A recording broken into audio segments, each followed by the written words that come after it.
Testing. I think we will get started. We have a lot to talk about. We're only here together for an hour. And just like last time, I'd really like to give you information for about 50 minutes and then leave some time for questions and talking and other things that we can do. So again, Pam McDonald, happy to be here. Sorry for my raspy throat today. I'm not exactly blaming God, but kind of. My grandson made his communion a couple weeks ago at St. Hubert's, and I never do the wine thing. I just do communion, but I needed to set a good example because he was kind of freaked out about having to do the wine thing, and I'm always convinced that they don't really wipe that cup well, and here I got a huge cold. But again, I'm not really blaming God, but that's the only way I can think about how I got it. So I do have something to drink, and hopefully I won't be too annoying to you. Today we're here to talk about perfectionism. I think this is going to be a great opportunity for all of us to get some great information and to share with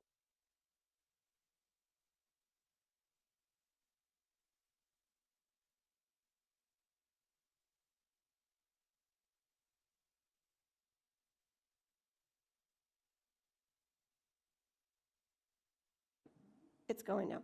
Yeah, I'm not used to the Britney Spears thing either. And it's too bad my grandchildren aren't here to see this. They'd be so impressed. But I'll try not to bump it and stuff. All right, would you just take just a few seconds and make sure you've introduced yourself to your table partners? You don't really need to introduce yourself to me, but just make sure you all kind of do an introduction at your table. And I'm going to ask, would you mind joining this group over here so we don't have just two? So make sure you know everybody at your table, or at least introduce yourself to the people at your table, because we are going to be a little bit more interactive tonight than we were when we were together the last time. So, perfectionism or the pursuit of excellence. Before we get started on this topic, let's remind ourselves what we talked about last time. Why are we having 3 sessions, 2 of which focus on the social emotional needs of gifted kids? And some of the things we need to remember, that gifted behaviors are grounded in their social emotional needs. Now that's true for all children, but gifted kids are so very unique, and their social emotional needs are very unique as well. And we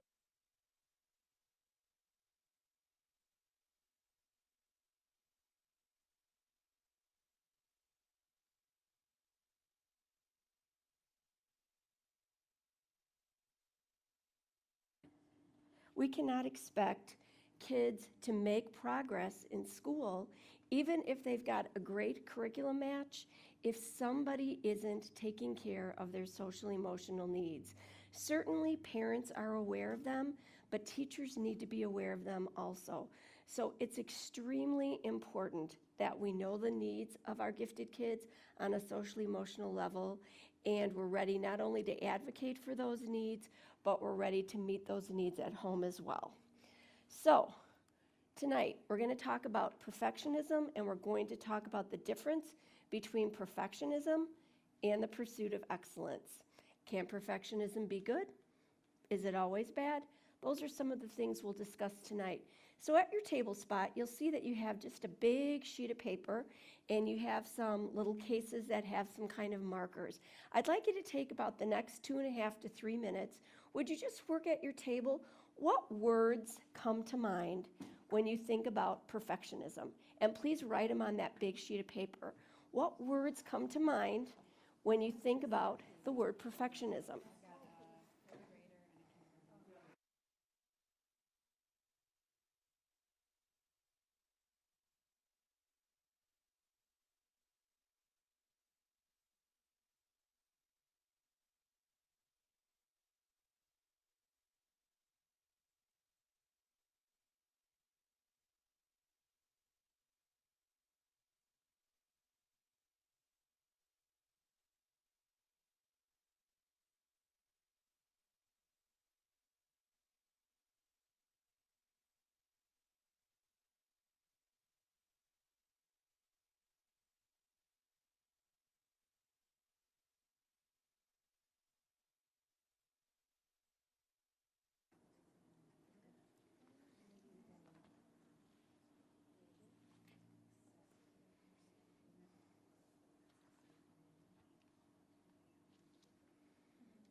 These words can be from your perspective, or when you think about your child, or just when you think about the word perfectionism. What kind of comes to mind?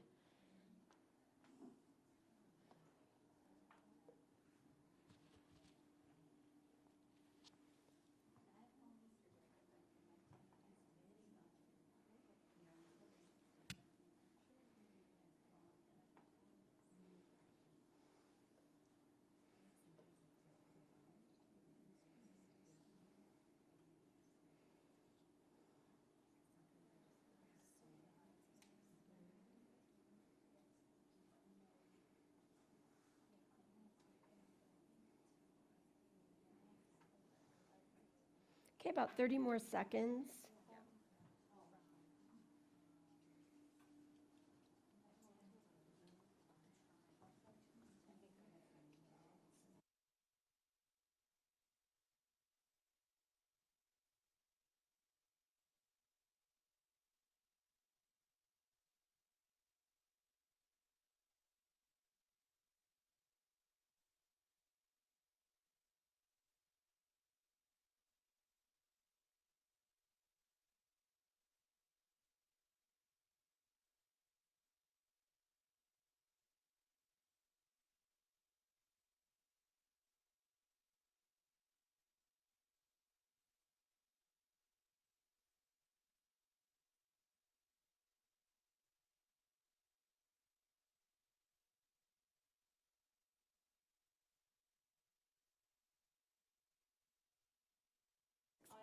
Unable. Thank you. Unbalanced was something I like that one, unbalanced. it's kind of like their whole world, almost like they drive to having to have all the answers. Mm-hmm. Awesome. That's Yeah. kind of get their from. Yeah, why don't you make sure you circle that word negative that you put there. Anything else, ladies, that you want to share? All right, how about this middle table? Words that pop out to you when you think about perfectionism. I can share mine. Just overdoing things, unable to let go, perfect anxiety. And I put precision, frustration, drive, pressure. One I didn't put down that I just thought was obsession. Okay, why don't you circle on yours precision, and you also had drive. If you want to circle those on yours. Anything, how about on this side? What were some of the things? Stress, dedication, self-esteem, reward, precedence.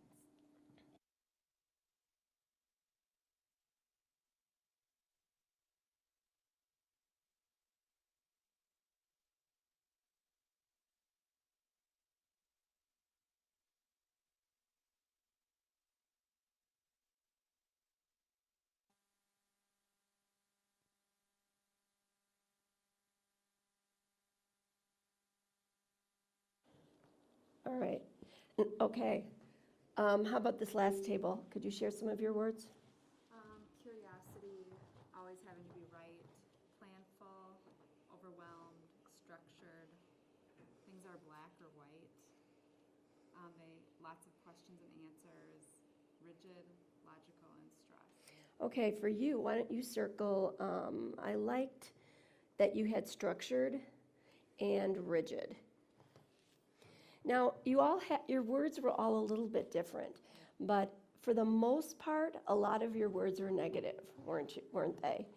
And many times perfectionism can be negative, but we're also going to talk tonight about how perfectionism can be positive as well. And some of it is just in the way that we perceive it or that we support it.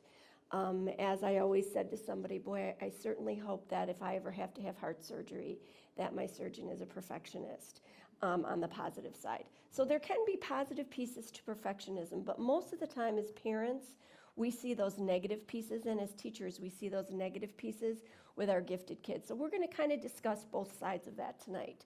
Here is the definition of perfectionism. Thomas Greenspan is a local psych. He does a lot of work in perfectionism. I became more interested and more aware of his work as I came to work at Hamlin. But I do like his definition of perfectionism. I don't necessarily like to read things to you guys, but I am going to read it. Also remember that I'll flip back to the beginning. If you just shoot me an email, I'll send you this whole presentation. So you'll have everything that I have here tonight. So perfectionism is a desire to be perfect, not almost perfect.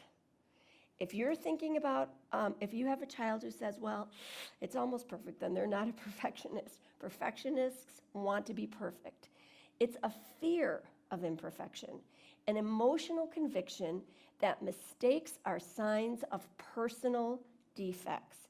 That's, hi, come on in, that's underlying at that issue. Remember, I had one of the tables underline self-esteem. So how do you feel if you feel like this is a defect for you? If I make a mistake, it's a defect. So it's very much tied into self-esteem. Being perfect is the way to be acceptable to others. That's how perfectionists feel. So they feel when they make a mistake, people are not going to like them. Peers are not going to like them. Teachers are not going to like them. Many times it doesn't matter what peers and parents and teachers have said. It's a part of how they feel. The intense anxiety about mistakes is what separates perfectionistic people from those who simply pursue excellence. And we'll talk a little bit more about that later, but that's the key phrase here. The intense anxiety about mistakes. And we know about our gifted kids, they grow up, and especially if they don't see that challenge within schools, preschool all the way through high school, they don't have that opportunity to make mistakes. And then all of a sudden, when they come up against something hard, and they might make a mistake, they just really can't put forth the effort because they're afraid of making those mistakes. We're all disappointed when we make a mistake or don't make our goal, but perfectionistic people are devastated by a mistake. It's not just, oh, I'm sad. They are devastated inside. They feel broken. They feel like they can't go on. And you know, we're going to talk a little bit about side effects about perfectionism tonight, but I'm going not to start the night off on a little bit of a negative tone, but most of the kids who are very bright, who at some point might have taken their own life, it very much are perfectionists. And they've just never had an opportunity to learn about how to make mistakes and that mistakes are okay. And that devastation leads them to make some not so great decisions. Why is this such an issue with our gifted kids? You know what was an aha for me? The Olympics. There was a man at Cornell University. His name is Thomas Gilovich, and he studied the facial expressions of athletes who medaled at the Olympics. And I don't know how many years he studied it, but you know, he did a study per se. And very interesting, the gold medal winners, huge smiles, waving the flowers, showing off their medal. The bronze medalists also had a huge smile, but the silver medalists had the least smiles of all. Sometimes they were actually frowning, and there have been things that have happened over the years where the silver medalists have not even wanted to go up on the podium. They kind of get their silver medal and So talk at your table. Why do you think that is? This is what this man found when he looked at the facial expressions over time of medalists. Happy, happy, gold. Pretty darn happy, bronze. Not so happy, silver. Talk at your table about that a little bit.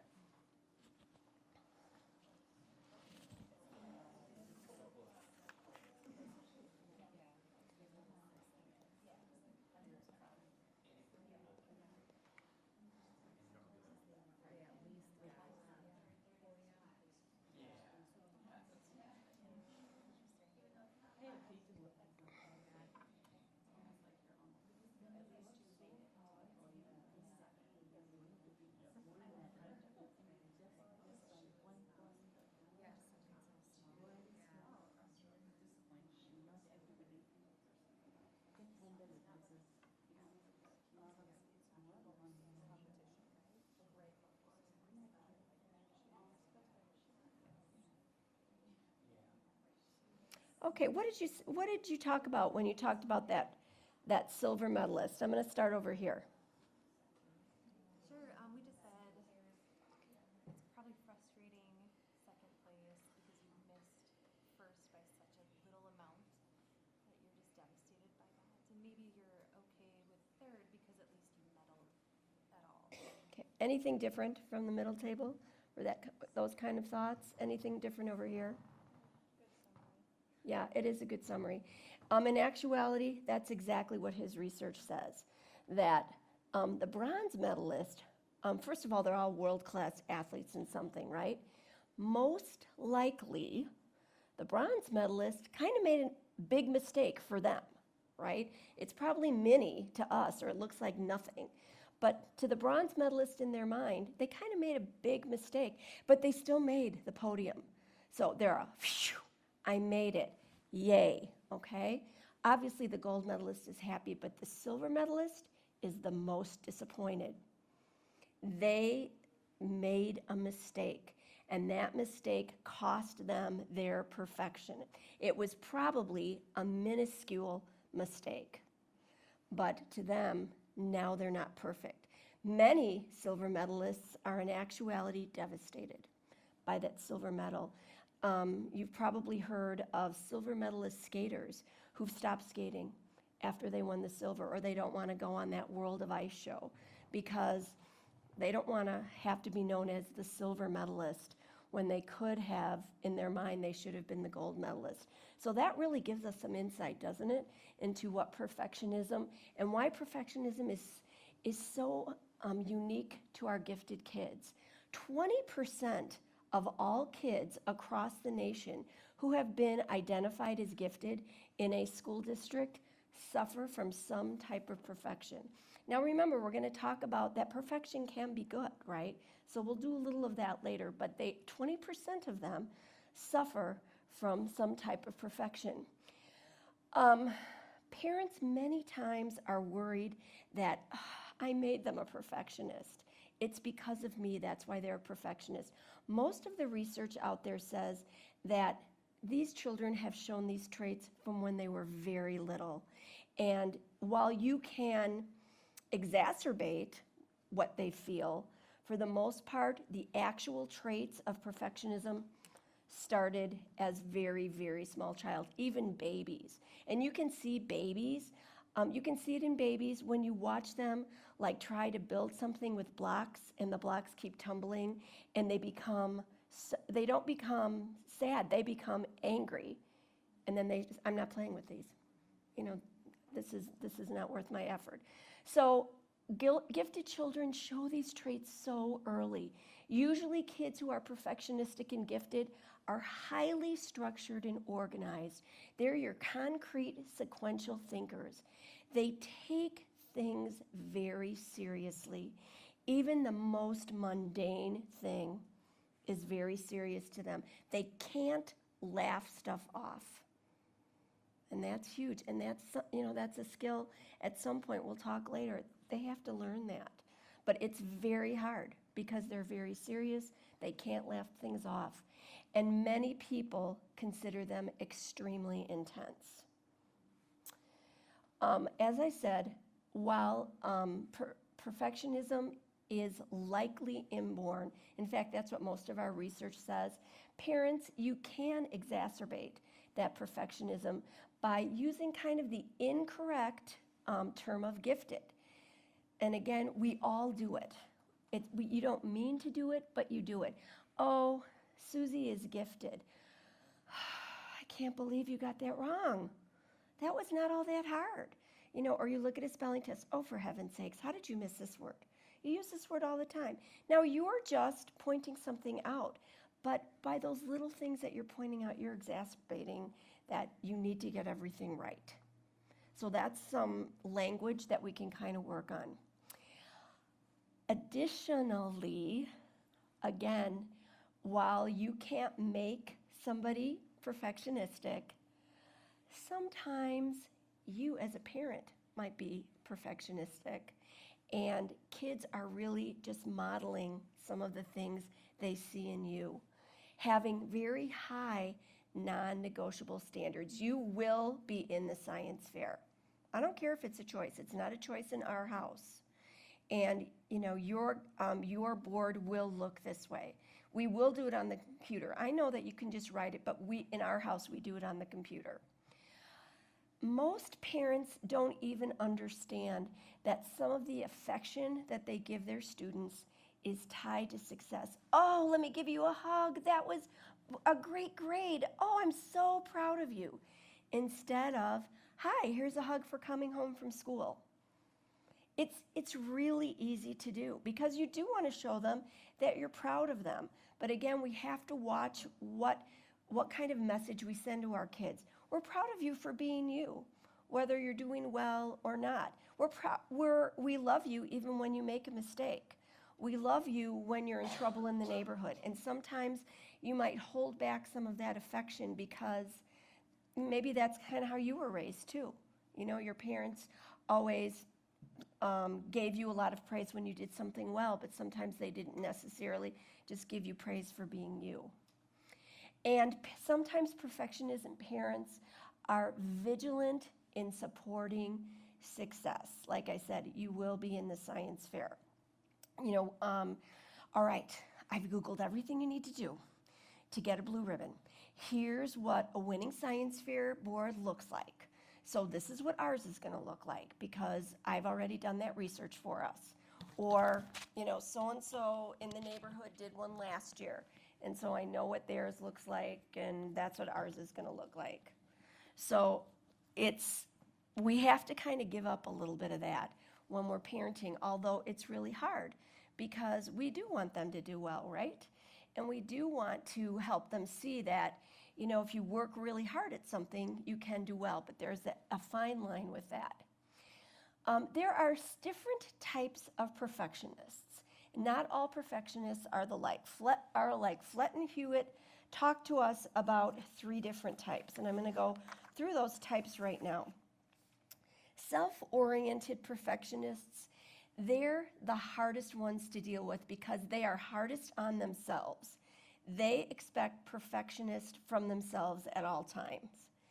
An other-oriented perfectionist is somebody who likes to push those around them to be perfectionists, okay? So think of a kid who has friends and, sees that they're both doing work in school and they can see this kid at the other table or something. The teacher isn't really going to like that. This is the kid who goes over there and erases their paper. I'm going to just do it for you because I know how she wants it.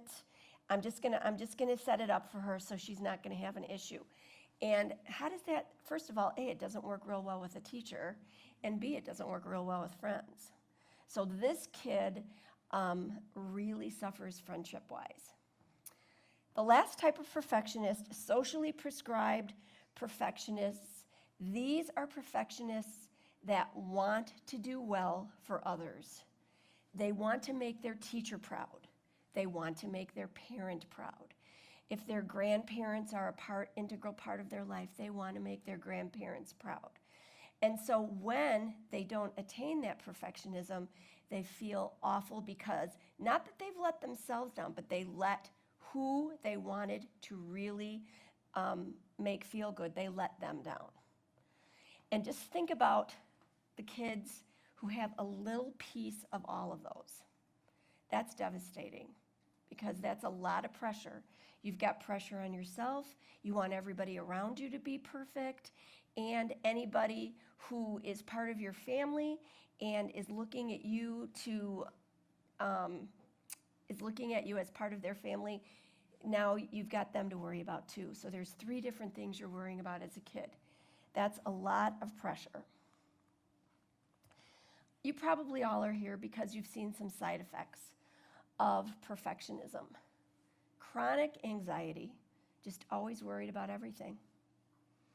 And it goes from school stuff all the way down to, I don't know if I can ride my bike.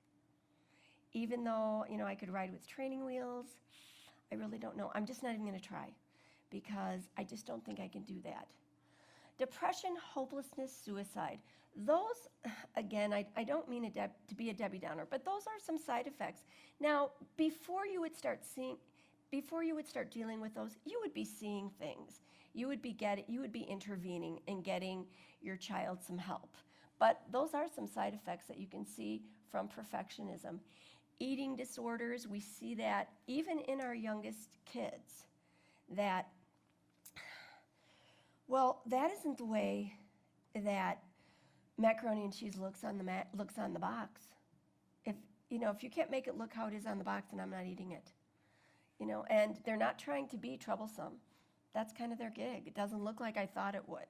Or, oh, I bought these ice cream bars, and then they open it, and you know how this happened to me. We were having a popsicle day, and the kid took, you know how you take the paper off, and there's like that ring of ice? This is ruined. I'm not eating it. I said, it's just ice. No, that isn't how it looks on the cover. That isn't how popsicles are supposed to be. I'm not eating it. Okay. Obsessive compulsive disorder, that kind of is just so clear. We don't even really need to discuss that one, of course. When they think things should be a certain way and they're not. Friendship issues with adults and with children. And that kind of goes back to those 3 types of perfectionism that we talked about a little bit earlier. Procrastination is really interesting, and that's tied in a lot to that bottom one, underachievement. There are perfectionists that, because they want it to be perfect, and they might not know how to start something, I'm just going to wait. I don't know how to do it. I'm just going to wait. It'll come to me so that it will be perfect. And many times they wait too long, and then they decide, I'm just not turning it in. Or I'm just going to scribble this up. And you know what? It can lead to underachievement. I think I told you last time we were together that I had this little kindergarten gal, smart, could read beyond everybody else, math beyond everyone else. I could not get her to draw a thing. I think I told you that. I would say, okay, I read a story or something. Okay, tell me, draw me a picture of, it was the heroine in the story. How do you think she was feeling at the end of the book? Nothing. I remember going to her, Laura, you didn't start your picture. She didn't say yes or no. She just kind of sat there. And nothing. I remember going to her teacher, well, she doesn't like to draw a lot, and then going to her mom, and then her mom calling me, the next day or something. She didn't think she could draw the person and have them look the way it looked in the book. And because she couldn't get that girl to look how it was in the picture book, she wasn't going to draw it at all. We worked with her all kindergarten to try and get over that something has to look a certain way. But that was a big issue for her. And then inability to complete or start projects. That again kind of goes with that procrastination. I don't know how to start. I want it to be perfect. I'm going to wait until I know what to do.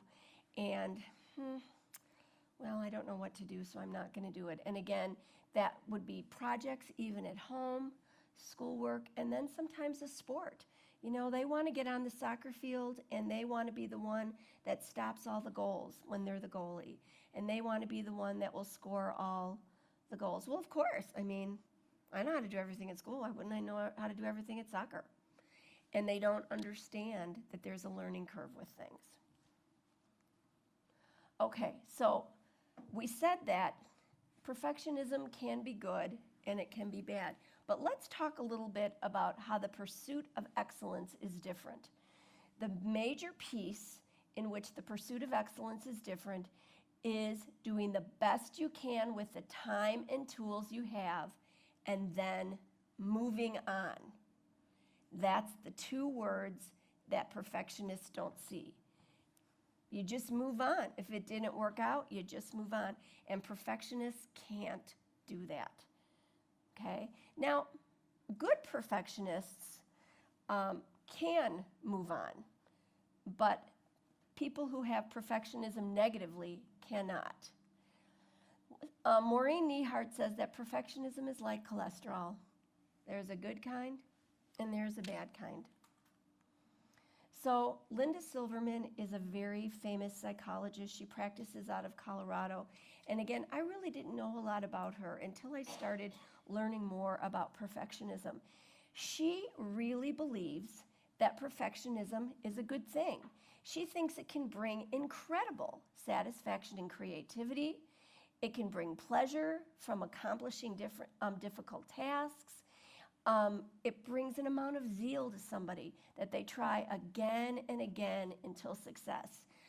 She believes that if we didn't have perfectionists, then we'd never set high standards for anything. And we need to set high standards, right? We can't keep lowering our standards just because kids are nuts about meeting the standards. That really doesn't solve the problem. And so she believes that perfectionism can work because it helps us set high standards. She believes that kids who are perfectionistic can take great joy in the attainment of their goals, and it helps to ramp up someone's passionate pursuit of their interests. The big thing we need to remember is when we talked at the beginning, remember that devastated by a mistake. That's the difference. If we could say we're all disappointed when we make a mistake or don't make our goal and we move on. That's a positive perfectionist, right? They set themselves a high goal. They tried really hard. They had the support that they needed. It didn't work out. Silver medal, and they move on. That's good perfectionism. Bad perfectionism is, I am devastated. I will never skate again. I am not going to try hard in school because I tried hard and it didn't work out. And so screw it, I'm not going to. I'm just going to turn in whatever because I tried hard, and what did it get me? Ooh.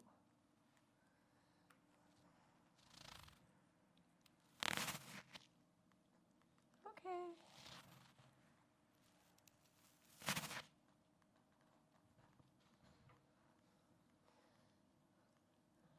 So, perfectionism is an energy that can be used either positively or negatively, depending on one's level of awareness.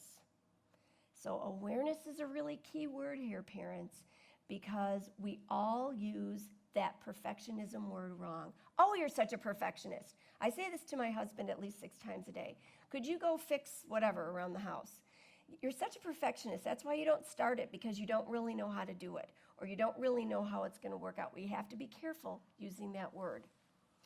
It can cause paralysis and underachievement if the person feels incapable of setting standards set by themselves or others.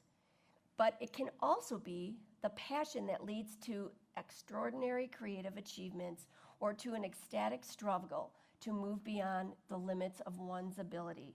So remember, having a perfectionist child is not the end of the world. We just have to get some strategies to learn how to kind of guide that perfectionism, right? So what are those strategies? Here we go. Let's start talking about them. This is actually the easiest strategy I've ever seen, and unbelievably it works. The 3-question rule. When somebody is freaking out about something, and this is good for teachers and for parents. I cannot do this. I'm not going to get this science fair thing finished. It takes too long. I don't know what to do. The 3-question rule for a perfectionist, again, it's not taking away the high standards. It's just normalizing the conflict. Is it good enough? Will your teacher like it? Will other kids think you did a good job? I think you did a good job. You worked on it X amount of hours. It looks great. The teacher set out these guidelines. You did all the guidelines, okay? These are important questions. In the long run, when you're 40, when you're 15, will it really matter what you got at the science fair? Kids need that normalization because at that moment in time, they have nothing normal. You know, I need to get this. I need to have this be perfect. So that is a huge question. In the real scheme of things, in the long run, will it really matter?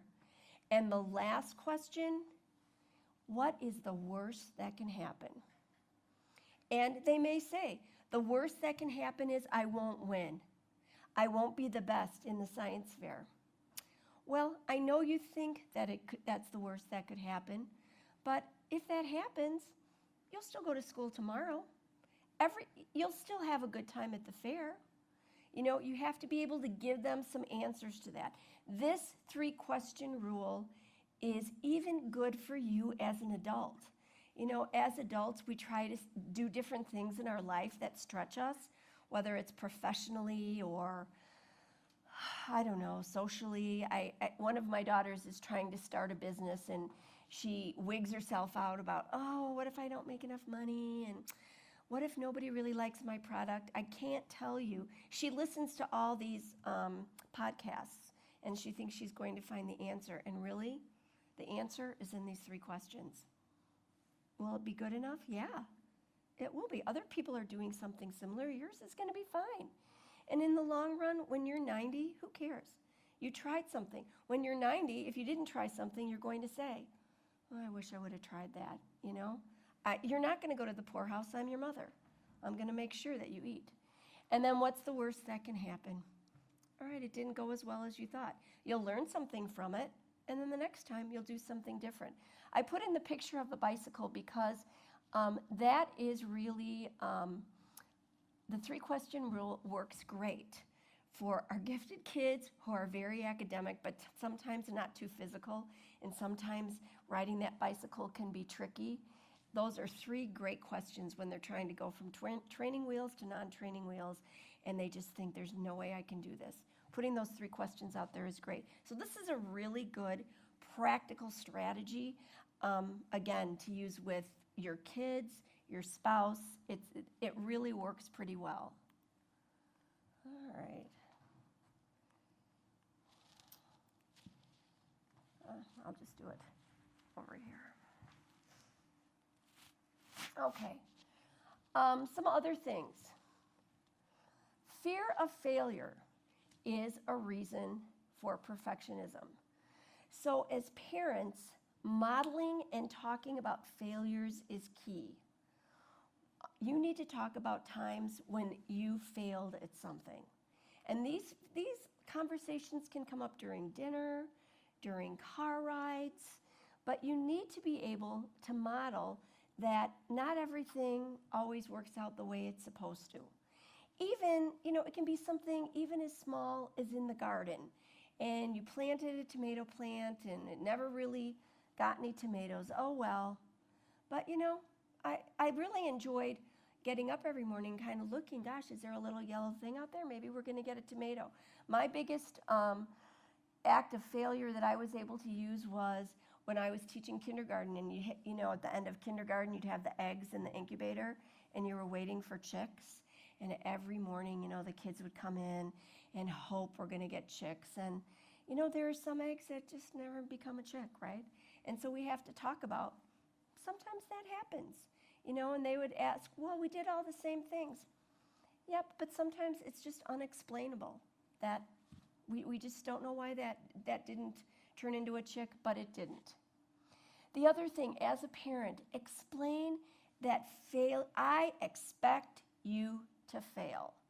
I remember that this was key when I was in college. I remember one of my first methods courses that I had in college a million years ago was a math methods course, and we had to actually learn harder math than maybe I had ever learned. And I remember our professor saying, I expect you to fail at some of this because you need to feel like a student who is going to feel failure in math, what they feel like. So I'm giving you things that I know are going to be too hard for you, and I want you to have that feeling. So you remember that feeling, and when you're teaching, you're able to support somebody when they have that feeling. So you need to be able to talk to them that you expect them not to know all the words in a book. I expect you not to be able to do all the problems that we have in this math book that I bought or that you have. I expect that. And make sure that you give examples of when when you failed. And that maybe you didn't expect it, but maybe you did. You say, I kind of thought this wouldn't really work out, but I wanted to try it. Another key piece for having students understand that fear of failure, this is one of the resources we'll talk about at the very end of tonight. This, if you get nothing else from tonight, this is a great book. Some of my best friends are books. This is an annotated bibliography of picture books, chapter books, parenting books, and everything in here is organized by grade level, and it's organized by topic. So there's a whole section in here of books about that get at perfectionism, whether they're picture book stories or parenting books. This is a really good resource. So some of my best friends are books by Judith Halsted, Halsted. I got it on Amazon. You can get it on Amazon. It's used or new. It's a great book because it actually gives you some opportunities to use that bedtime story time to say, let's talk a little bit about this character and when things didn't go as well for the character. So bibliotherapy is a huge strategy that works. Positive self-talk. You know, as parents, your little gifted kids have likely been having self-talk since they could talk. And some of your kids probably started talking pretty dang early, right? Like 9 months, 10 months, 12 months, they were already using sentences. So self-talk, talking them through things, you've got to start teaching the kids how to talk through things in a positive manner. 3 things you want to bring up to them: proportionality, evidence, illogical belief. So when they say, I can't do this, or this is too hard for me, or there's no way I can get all of this right, 3 things to bring up. How often are you not able to do something in the scheme of things? How often in reading do you really come up against something that you can't do? So what's the likelihood that you really can't do it? It's probably not that high, right? So that's the first thing you want to bring up with them. Evidence. I look at your report card and I see all 4s or I see all A's. So the evidence that I have says to me, you're probably going to be okay. You know, I don't have a lot of evidence that you're not going to be okay. So rely on that evidence a little bit. And then the difference between logical and illogical. And that's hard for a perfectionist, right? Because they get illogical very quickly. You know, they use those extreme words. I'm never going to be able to do this. Is way too hard. I don't have enough time. Okay? Well, let's talk about logically how much time we do have. Let's map out the time. I have to go to religion, and I have to go to piano, and I have to go to Chinese, and then I got to do this. Okay, yeah, you have all those things. Let's lay out this calendar and see logically when it's going to work. Now, I know it sounds easier than it is, and especially when a kid is melting down and they want to do something really well, but I guarantee you the more you use this, this will work. So it's positive self-talk. Instead of saying, how was school today, when they start talking about something, using, well, what were you thinking when that happened? Something happened to someone, what were you thinking? So you ask them to kind of go into that metacognition, it's called. It's really a big word, but all it means is you're thinking about what you did instead of just telling me, I fell on the playground. Well, what were you thinking? How did you feel? Those are more important questions than what did you do today?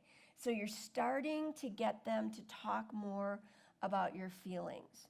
You know, I wonder, obviously, the silver medalists, well, what were you thinking when you got the silver medal? But it would be a way to start, to have them share those feelings and to maybe get them out of the funk that they're in. Modeling healthy self-talk. Again, I know I shared this book with you the last time, and it is on everything that I'm showing you is on the bibliography on this slideshow. I can't tell you enough, this is a great book, A Parent's Guide to Gifted Kids. It's on Amazon. there's a lot of examples of self-talk in here. Positive, asking yourself positive questions so you can get out of that ring of negativity is really key.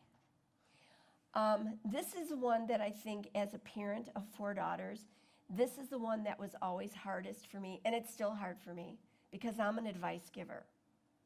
You should do this. If I were you, I would be doing this.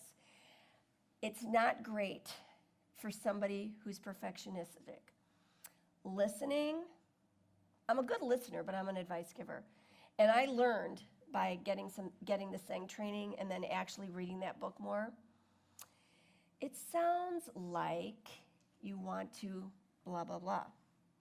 It sounds like you want to ride your bike, but you're a little nervous. You're maybe a little nervous about falling down. Then I'd revert back to the 3 questions. What's the worst that can happen? You only would fall down. You need a bandage. Oh, well, we've got those. You would break something. Well, we can go to the hospital. They fix stuff all the time.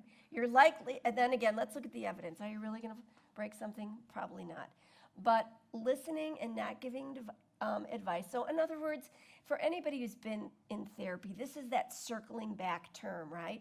It sounds like you're saying. It does work, though. And then again, that how likely is that? That goes back to that first bullet point, proportionality, evidence, illogical belief. How likely is it that you're going to break your arm? Do you know anybody who fell off their bike and broke their arm? You know one person?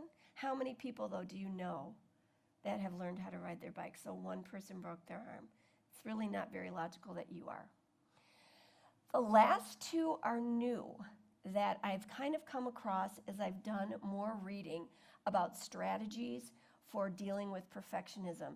And I like them. I haven't used them, but I've read that they are fairly positive, and I am going to try them.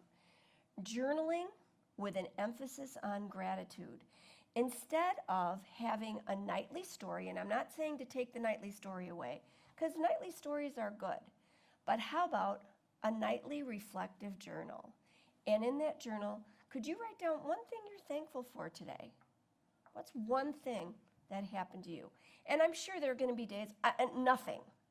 Well, I think you can think of one thing, and then maybe you can actually help spin that. I'm happy you came home. Are you happy for this great bed? You can help teach them how to have gratitude for something every day. And there is a lot of current research about yoga. And the current research says it's not necessarily the act of doing the yoga, but it's the sense of being present. Okay, I'm not going to think about all the kids at school that maybe were bugging me. I'm not going to think about my teacher she just didn't get it when I said that. Yoga kind of makes you be in that presence. I know some schools are using that strategy, yoga calm. There really is something to be said for it. And really, again, it's not the physical piece of it, although the physical piece is great, but it's more of staying present. Just think about what's going on right now, just staying present and knowing that other things are going to take care of themselves.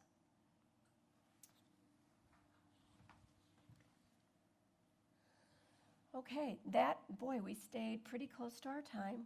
We've got about 6 minutes left. Does anybody have any questions or concerns or comments?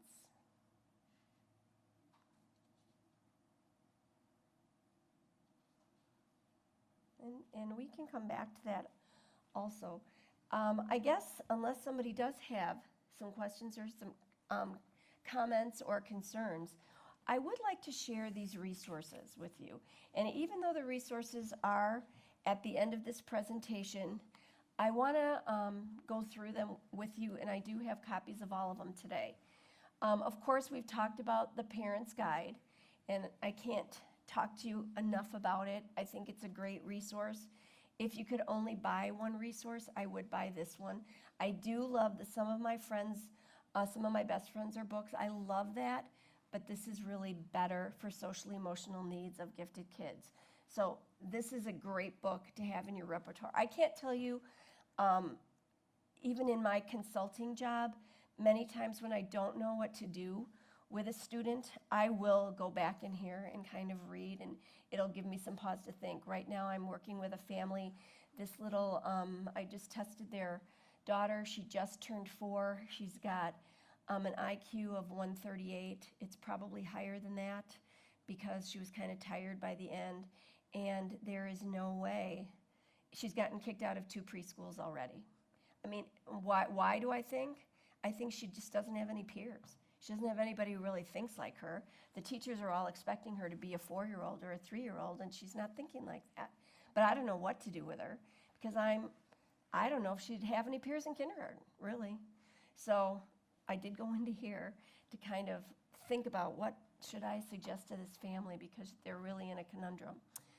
Some of my best friends are books. We've already talked about that one. That one, the reason why I like that one, it's so user-friendly. Everything is set up for you. If you've got a kid that's depressed, or if you've got a kid that's really asynchronous, it's all lined up in the back. Books about asynchrony. Children's stories that the main character is asynchronous. So it's really nice. It's nice there. The next one, Perfectionism, What's Bad About Being Too Good. If you truly are dealing with perfectionism issues with your child, this is really a good book. And notice, 1987, yikers. Some of you are so young in here, you probably weren't even born then. But it's an oldie but goodie. You know, Miriam Adderholt Elliott, she was one of the key people in perfectionism. And again, it's short, it's real practical. So it's a good book if you really are dealing with perfectionist things. It's very, very practical. The last one I love as well, When Gifted Kids Don't Have All the Answers. And I'm going to share something from that book with you. This is a scale that talks a little bit about perfectionism at a glance. And that's what I like about this book. They have a lot of really easy things to just look at where they put characteristics of things right there for you so you don't have to look far. They're easy to find and easy to read and kind of easy to think about. So that's in this book. Free Spirit Publishing is local here in Minneapolis. They have many, many books that support gifted learners. There's a lot of professional development that we get from Free Spirit. But this is really one of the best books that I found. And again, I didn't really use it a lot until I started teaching at Hamlin, and I wanted some different resources to share with my students. And I really like this one. Again, it's so easy to read. It's not expensive. And it's laid out really well. So another book, I don't know how much, you can really spend on parenting books, but I like this one as well. And then I also shared with you the two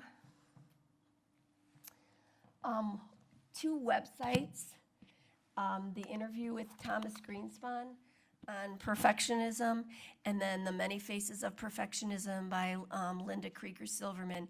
If you wanted to look up either of those articles, you could Google the bottom one, and then the first one, the link is there for you.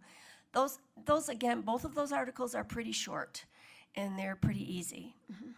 I have a question. Thanks for providing all this. But you said that we should talk to them, and Mm-hmm. you have provided a lot of information that how to talk. But when is the good time? Like when a person, a silver medalist, when he or she is frowning or is upset, we can't talk to them at that time, right? Right. So how to know that when is the right time to talk? Sometimes it's delayed. Yeah. So is there any? Yeah, I think my gut would tell me, and research would say, the best time to talk about it is when it's not an issue. So it's just as part of dinner, as part of breakfast, when you're in the car. And these are things that you kind of have to keep on the front of your brain that, oh yeah, I want to continue to talk about this, because you bring up a really good point. When you're in the middle of crisis, they definitely really don't want to talk about it. I mean, they're in crisis mode.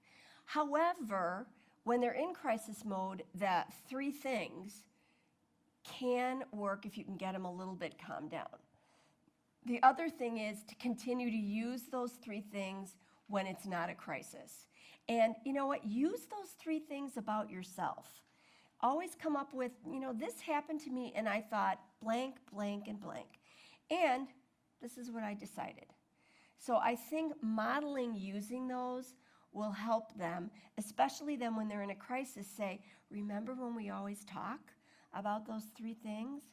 I know you don't want to talk to me right this minute, but I want you, when you have calmed down a little bit, I want you to think about those 3 things, and maybe we can talk about them. As a teacher, I know when somebody is in full mode crisis, all you're wanting to do is just calm them down and de-escalate what's going on. So you don't want to act like, okay, I'm going to use all this little pseudo-psychology to kind of get my kid in line. But I think the goal is, from what we saw with those strategies, is they need to become a part of your everyday conversations with kids. And that's, again, where you're going to learn a lot of that if you read some of this. They have so much good self-talk opportunities in here. But most of this really only makes sense if you're doing this all the time, not just when somebody's in a crisis mode. So all of those strategies are things that you want to be using just as part of your life with your student. Yeah. Can I ask, I don't know how exactly how to ask this, but when kind of a pride comes in the way, having to have the last word, like, it's almost like they lose the upper hand by not being always having to add that last word. My daughter's like that. She doesn't care how long you can go on for. It's almost like as if she fails if she can't get her last piece in. And I don't know, it's just a really struggle. Yeah, I'm sure it is a struggle. You need to let her have the last word. If you have time to put in, it sounds like you do it. Otherwise, I hear how you're feeling. I wish you felt differently. Boom. And then when the illogical beliefs come in as, well, you just think I'm stupid. Where is it good to let that blow off for a little bit and then talk later? I mean, again, I would say the same thing. Or in the heat of the moment. In the heat of the moment. I mean, again, that comes into listen, but limiting that advice. I can see how you feel that way. Even keeping your tone down. I can see that. And then maybe, the next day or the next hour. But it's not going to happen, once. I mean, these are things you have to kind of bring in over time. And it's going to take time, but I guarantee you they will work. It's just something that you have to bring in over time and continue to do. When I work with teachers, it's the same thing. I'll say to them, why would you get into a power struggle with somebody? They feel, crappy about something. I can see that you're not happy with it. We're not going to be able to end this well, are we? Okay. It's just over for now. And then give them some time to cool off. But again, I think it's something that you have to kind of go back to, the journaling, to be able to say, when things have calmed down, I wonder if we can write about it. Can we write about it together? What are some things that we could write about what happened today? It's really not easy, but it goes along the same line that we talked about the last time we were together. You have to accept that asynchrony is part of a gifted kid. For some gifted kids, 20% of them, right? Perfectionism is just part of who they are. And we accept that that's who they are, and then we try these strategies so that we can turn that into a positive perfectionism, that they're the heart surgeon that everybody wants because they know exactly what they're doing and they're not going to flip out if the heart, when they open it up, it doesn't look the way they thought it would. So in that moment, say,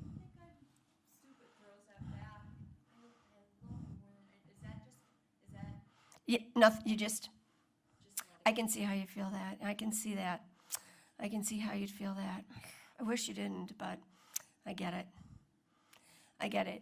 The other turnaround to it is, yeah, there were times when I felt like that too. Sometimes I didn't think Grandma liked me that much either. And then just kind of, de-escalate it. And I guarantee you over time, it will make some sense, but it is hard to work with, especially in the beginning. Huh? It is, but remember that that's a part of perfectionism, right? Remember that very first part that we saw in that definition. I think the word intensity was there, right? That's what's tricky. That's what's hard for us to see as parents, is that intenseness on how they feel.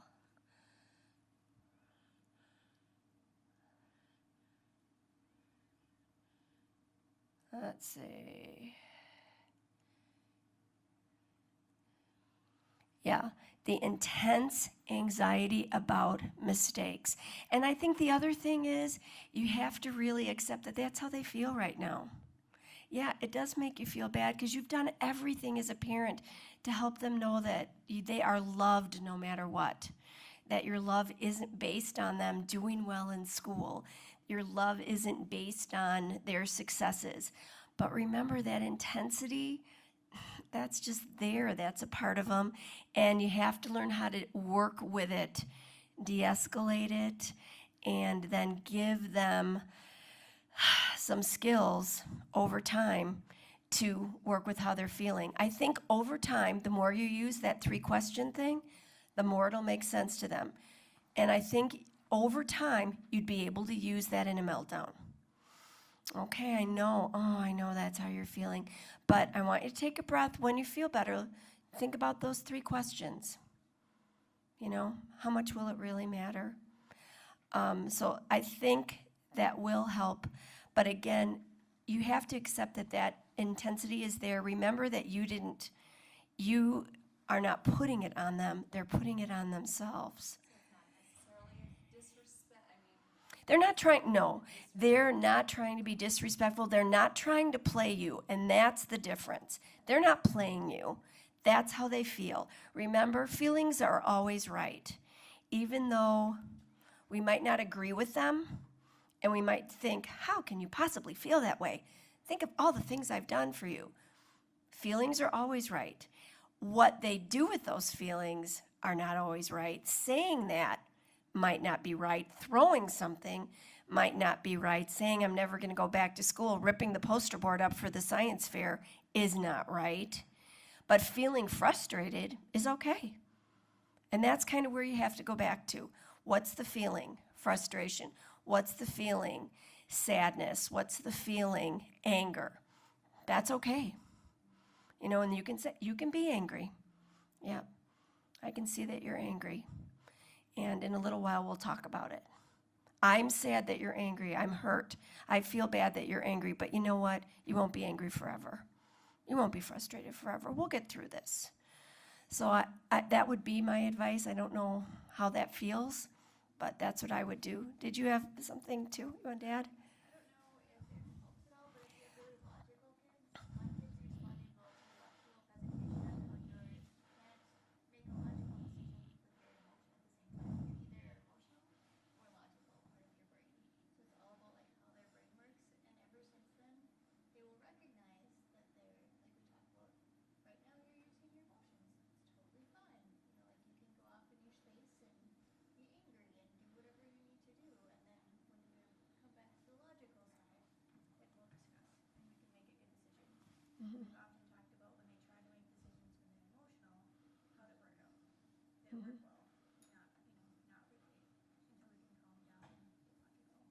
That sounds like a great strategy. I appreciate you sharing that. Thank you.